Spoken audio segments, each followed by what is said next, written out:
How's it going, everyone? Jude here from LMR.com. Today's video, we're going to be adjusting the headlights on all 2010 to 2014 Raptors. So just to let y'all know, this will also work for all 09 to 2014 F-150s. For our 2010 Raptor, we're going to be adjusting these HID headlights. This process will work for both HID and halogen owners. We'll discuss later in the video on the differences between the two. All you need for the process is a screwdriver, measuring tape, and some painter's tape. But other than that, let's go ahead and get started.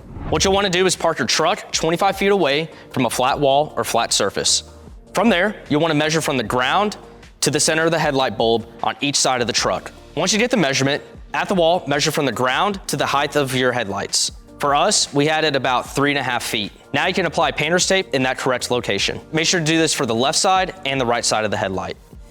From there, you can go back to the truck and turn on the headlights. With your hood popped, now you can place your screwdriver into the adjustment hole.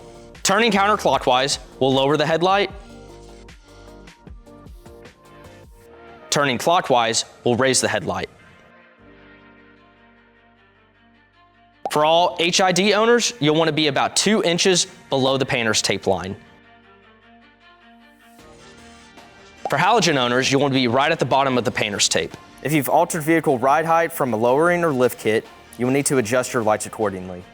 All right, everyone, that's going to be it from us. This is a very simple and easy way to adjust your headlights for all 2010 to 2014 Raptors, as well as 09 to 2014 F-150s. Make sure to like, subscribe, and turn on notifications. And for all things Gen 1 Raptor, keep it right here with the real Raptor enthusiast, LMR.com.